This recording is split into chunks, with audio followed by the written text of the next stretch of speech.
Welcome to episode 50 of OTD, your daily dose of soccer history by 17 Laws Guy. 50 episodes in. So before we dive in, a quick thank you to everyone who's listened, rated the show, shared it with friends, emailed ideas, corrections, complaints, and niche obsessions. This podcast gets better because you push it to be better, so please keep it coming at otd@17lawsguy.com. It's December 20, 1956. We're at the Heysel Stadium in Brussels. On one side, Athletic Bilbao, champions of Spain. On the other, Budapest Honvéd, the army club that forms the backbone of the mighty Magyars, the great national team of the early 1950s. This is the second leg of a European champion club's cup tie. The first leg, in Bilbao, finished 3-2 to Athletic. Tonight, Honvéd are at home, but they're not in Budapest. They're here in Belgium, because the country has just been torn apart by revolution and Soviet tanks. Within 90 minutes, we'll see three things at once. A wild 3-3 that sends Athletic through 6-5 on aggregate, the last great appearance of the classic Honvéd side, and the moment when the golden team of Hungary passes from present tense into legend. Today, on the pod, we'll set the scene. Honvéd, the mighty Magyars and Central Europe's coffeehouse football culture. Follow the strange political path that brings his home leg to Heysel. Walk through that match against Athletic Bilbao, and what happens to Honvéd afterwards, and zoom out to 1956 as a hinge, how one night in Brussels ends one Hungarian era and quietly starts another. To understand what's ending at Heysel, we need to rewind a few years along the Danube. In the late 1940s and early 1950s, Budapest is one of football's great laboratories. In coffeehouses and training grounds, coaches and players argue about systems and spaces the way others argue about politics or poetry. The old Mitropa Cup, the Central European club competition we talked about back in episode 13, has already trained fans to think beyond national leagues. Austria, Hungary, Czechoslovakia, Italy, facing each other home and away, with tactics traded as eagerly as results. Within this culture, two teams stand out: the national side, Hungary's golden team, and Honvéd, the army club that supplies its spine. The golden team is extraordinary, Olympic champions in Helsinki in 1952, a 6-3 win over England at Wembley in 1953, the match of the century, followed by 7-1 in the Budapest return, and an unbeaten run of 4 years and 31 games heading into the 1954 World Cup final. They play a fluid 4-2-4 before most people have a name for it.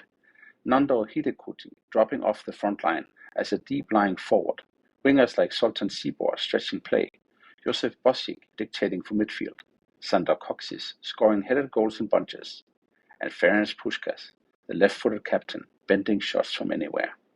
Honvéd, in essence, are the club version of this national side. They are the Hungary Army's team, state-backed, with the power to conscript the best players. Puskás, Kocsis, Bosik, and Sibor all wear Honvéd's red shirt. Gyula Grosics, the Black Panther in goal, is another golden team pillar. By 1954, Hungary are overwhelming favorites to win the World Cup in Switzerland. They beat West Germany 8-3 in the group stage, then sensationally lose 3-2 to those same West Germans in a rainy, controversial final in Bern, one of the great shocks in football history. They remain Olympic champions, world football's tactical avant-garde, and in 1955-56, key protagonists in a new competition, the European Champions Clubs Cup, created under pressure from the same Gabriel Ano we met in episode 48 2 days ago on the first Ballon d'Or. By late 1956, 300 stars, Puskás, Bosik, and Kocsis, are all placed in the top 10 of that inaugural Ballon d'Or vote, with Puskás finishing 4th and Kocsis 8th.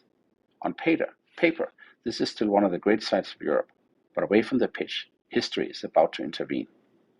On October 23rd, in 1956, protests in Budapest ignited into full-scale uprising against Hungary's Soviet-backed government. For a few days, it looks as if the regime might fall. Then, in early November, Soviet tanks roll back into the city and crush the revolt.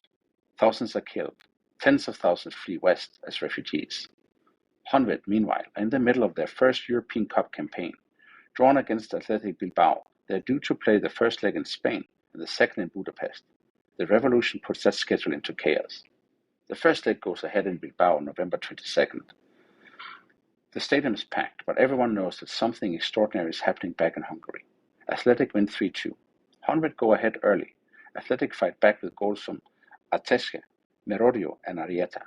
The Basques leave the stadium with an air leave. The Hungarians leave with their thoughts fixed on more than football. By the time the second leg should be played in Budapest, Soviet forces have reoccupied the city. Travel is disrupted, politics are dangerous, and the idea of a European glamour tie at the NEP Stadium is simply not realistic. Honvéd's players, already abroad, are reluctant to return. For some, it's a question of safety. For others, it's the chance, perhaps the only chance, to escape a regime that they distrust. They negotiate to have the home leg moved to a neutral venue. UEFA and the Hungarian authorities agree, and Heysel in Brussels is chosen. When Honvéd walk out in Brussels on this day, December 20 in 1956, they are not just a club side trying to overturn a 3-2 deficit. They are in effect a touring team of political exiles, playing under an army club's name with an uncertain future hanging over them. The match itself is wild. It's a cold December night. Belgian fans, neutrals, expatriate Hungarians, and curious locals gather in the stadium, more used to Belgian Cup finals. Athletic wear their red and white stripes. Honvéd, the great red shirts of Budapest, are greeted almost as a cause, as much as a team. Athletic strike first. In the second minute, Merodio scores and the Spanish champions go 1-0 up on the night, 4-2 up on aggregate. Honvéd responds through Laszlo Budaj, one of the Golden Team wingers, making it 1-1. But in the second half, the tie begins to run away from them. Merodio scores again around the 70th minute. Arieta adds another, and suddenly it's 3-1 to Athletic on the night, 6-3 on aggregate.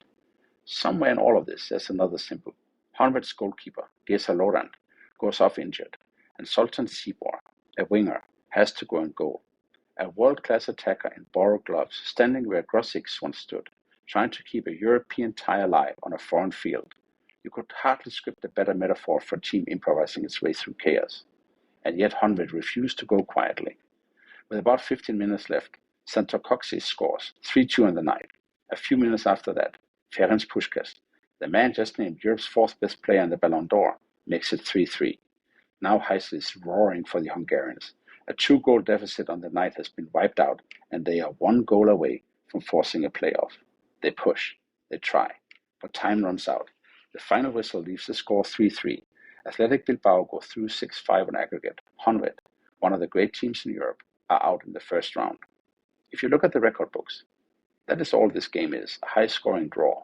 But if you look at the bigger picture, it is the last time the classic Honvéd, Puskás, Kocsis, Bosik, Sibor, and Budaj ever take the pitch together in a competitive match. What happens next is as important as what happened during the 90 minutes. After Heysel, many Honvéd players decide they're not going back to Hungary. They organize themselves, with their families where possible, into a touring side. Over the next months, they play friendlies in Italy, Portugal, Spain, and even Brazil, billed as Honvéd, or sometimes as a Hungarian refugee 11. The Hungarian FA and FIFA are furious. Sanctions are threatened. Negotiations drag on. Eventually, the team breaks apart. Josef Bosik, deeply attached to his homeland, returns to Hungary and continues to play for Honvéd and the reconstituted national team. Several lesser-known players also go back, whether by conviction or by necessity. Others choose exile. Puskás accepts the FIFA ban, sits out 2 years, then signs for Real Madrid in 1958, and becomes a legend all over again. Kocsis and Sibor join Barcelona, playing in the side that will face Real in those epic early European Cups. Kocsis returns to Hungary and later moves to Tatabánya, but remains an iconic figure. The Golden Team, as a coherent unit, is gone. The Hungarian national side had already missed the chance to defend their 1952 Olympic title in Melbourne. The 1956 Olympic tournament is won instead by the Soviet Union, a neat symbolic shift in Cold War football prestige. You can check out episode 24 for more about that story. In a sense, the night in Heysel is the footballing expression of 1956 rupture, a brilliant, coherent project broken up not by tactics or age, but by politics and tanks. And yet, as so often in this podcast, the story does not just end, it bends. Hungarian football does not disappear after 1956, it mutates. At club level, the Mitropa Cup, this old Central European tournament, becomes for a time a consolation stage. Hungarian clubs like Vasas and MTK win or reach finals in the late 1950s and early 1960s, keeping the region's tradition of technical, tactical football alive, even as the European Cup shifts attention westwards. At national team level, Hungary reorients towards the Olympics, a competition that still matters hugely in the Eastern Bloc. The new generation never quite recaptures the mystique of Puskás and Kocsis, but the medal haul is formidable. Olympic bronze in Rome in 1960, gold in 1964 in Tokyo, and gold again in 1968 in Mexico City, and silver in 1972 in Munich. The style changes. The coffeehouse debates continues, but within a tighter, more controlled socialist sports system. The best players often stay at home due to travel restrictions. When they do go abroad, it tends to be later in their careers. Hungary remain a power in youth and Olympic football, even as they slowly fade from the very top tier of the World Cup. Honvéd themselves continue as a major domestic club, still the army team, still a symbol, but never again with quite the same concentration of world-class players. The post-1956 sides win titles and produce good players, yet the magic of that early 50s lineup, the one that tore England apart and terrified everyone in Switzerland, is gone. Meanwhile, the exiles reshape football elsewhere. Puskás becomes one of Real Madrid's greatest ever players, scoring in multiple European Cup finals. Kocsis and Cibor helped Barcelona challenge the same Real.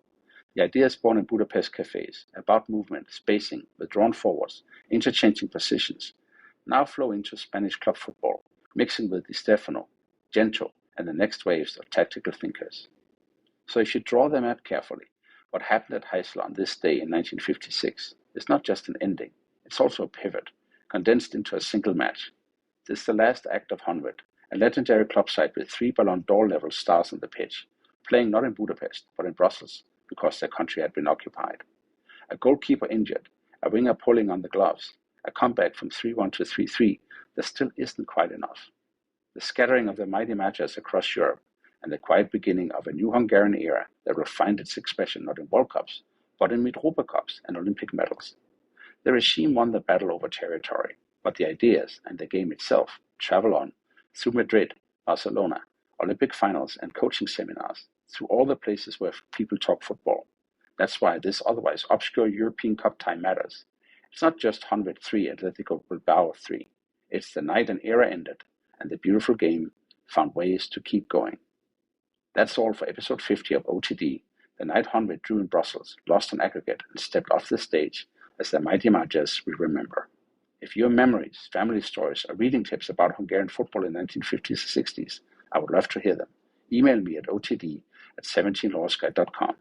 And if you're enjoying these journeys through time, please subscribe and leave a 5-star review so the algorithm can send more Central Europe football romantics our way. Tomorrow, in episode 51, we jump to 1983 and one of the strangest scorelines in World Cup qualifying history. Spain 12, Malta 1, and all the controversy and conspiracy theories that still cling to it. Stay tuned and see you then.